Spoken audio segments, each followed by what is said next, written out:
Hello बच्चों, कैसे हो। आज की हमारी प्रॉब्लम थ्री डायमेंशनल चैप्टर से है, स्ट्रेट लाइन से। और प्रॉब्लम है कि दो स्ट्रेट लाइन हमें कार्टेशियन फॉर्म में दी गई हैं। सबसे पहले हमें इन स्ट्रेट लाइंस को वेक्टर फॉर्म में लिखना है और उसके बाद उनका डिस्टेंस फाइंड आउट करना है। उनके बीच का shortest distance we are to find. देखिए, करते हैं स्टार्ट। लाइन है हमारी x minus 1/2 equal to y minus 2/3 और z प्लस 4/6। इस लाइन के डायरेक्शन रेशियोज है 2, 3 एंड 6 और ये लाइन पास होती है 1 2 -4 पॉइंट से। इस 1 2 -4 पॉइंट से पास होती है ये लाइन और इसके डायरेक्शन रेशियोज है 2, 3 एंड 6। उसी तरीके से जो सेकंड लाइन है ये पास होती है 3 3 -5 पॉइंट से और इसके जो डायरेक्शन रेशियोज हैं वो है 4, 6, 12। These are the direction ratios. ये इसके डायरेक्शन रेशियोज है। अब हमें इसको वेक्टर फॉर्म में कन्वर्ट करना है। देखिए, वेक्टर फॉर्म में इक्वेशन ऑफ स्ट्रेट लाइन होती है r equal to a plus lambda b. This is the standard equation in vector form. a is the point, the line through which passes, and b is a vector parallel to the line. अगर इस line के direction ratios 2, 3, 6 हैं तो जो parallel vector है उसके direction ratios भी 2, 3, 6 होंगे। तो इनसे हम पॉइंट हमें यहां से मिलेगा और डायरेक्शन रेशियोज हमारे पास यहां है तो वेक्टर बी हमें यहां से मिल जाएगा। तो हम इक्वेशन ऑफ स्ट्रेट लाइन लिख सकते हैं।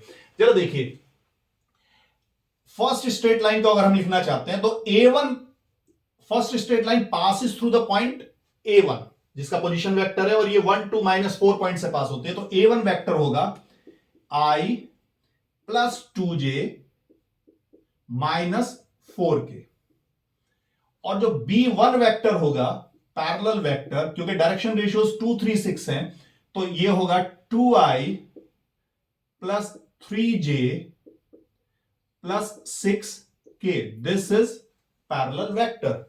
सिमिलरली जो सेकेंड लाइन है वो 3 3 -5 पॉइंट से पास होती है तो a2 वेक्टर जिससे कि वो लाइन पास होगी that will be 3i plus 3j minus 5k।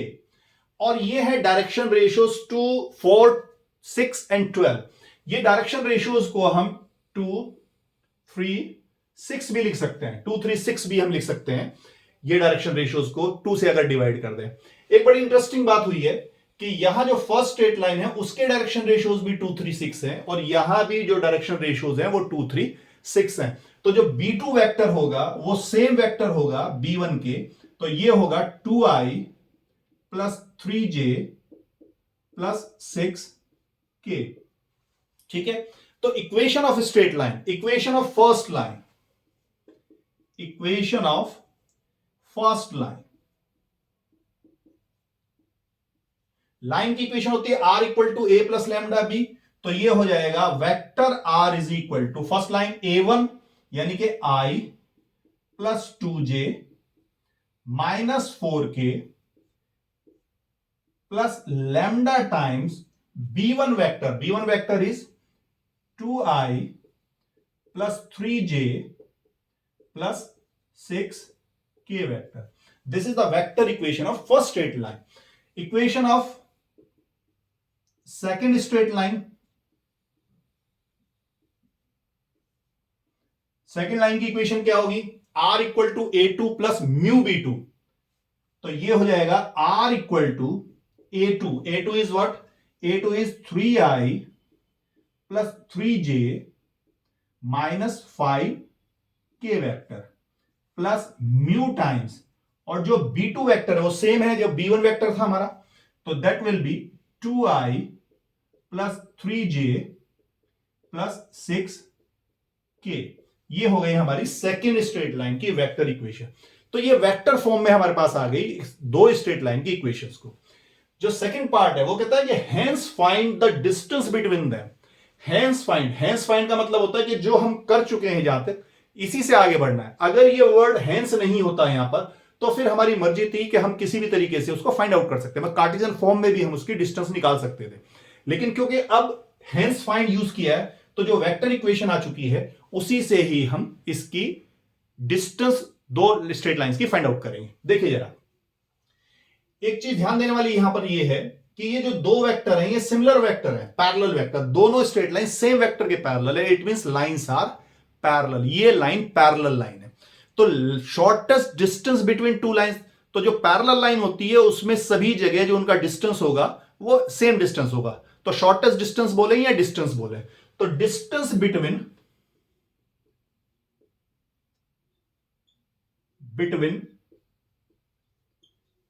To parallel lines,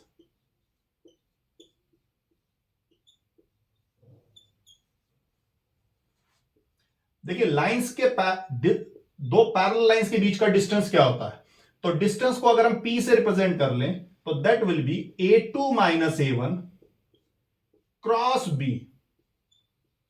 divided by modulus of B, और यहां भी मॉडुलस यूज कर लें क्योंकि ये हमारी डिस्टेंस है। तो A2 minus A1 cross B divided by modulus B। Modulus B vector is the same parallel vector, दोनों के पैरेलल जो है वो वेक्टर B वेक्टर है। चलिए फाइंड आउट करते हैं। सबसे पहले हम फाइंड आउट करते हैं A2 minus A1।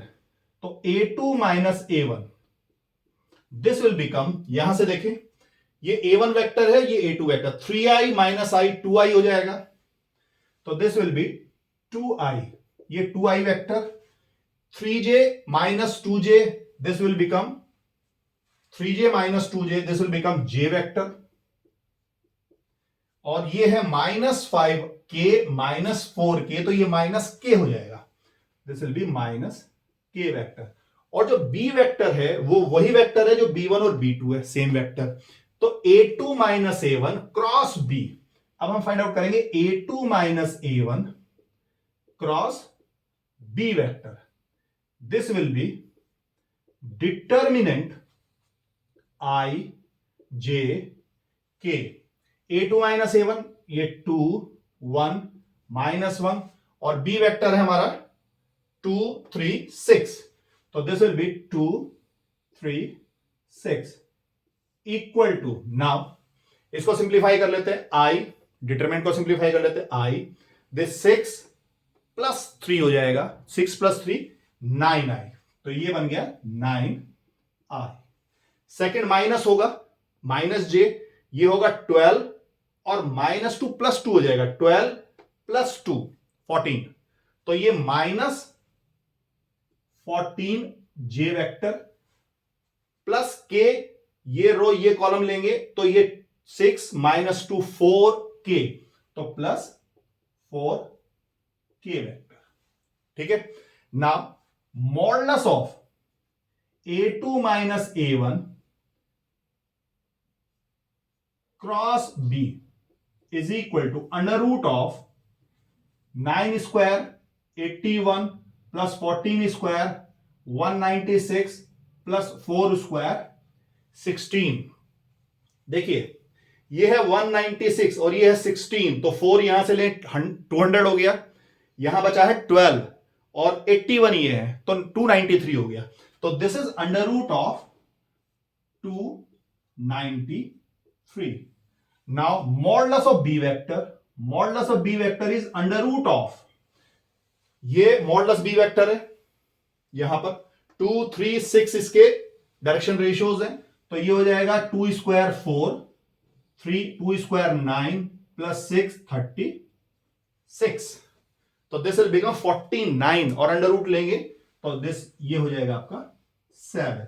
Now shortest distance या डिस्टेंस इक्वल टू, यहां हम लिख सकते हैं modulus of A2 minus A1 cross B upon modulus of B। तो modulus of A2 minus A1 cross B बना under root of, this is 293 divided by 7, तो ये है distance between two straight line. अगर आप चैनल पर नए हैं तो चैनल को सब्सक्राइब करना ना भूलें। इस तरह की और वीडियोस के लिए फिर मिलेंगे, तब तक के लिए धन्यवाद।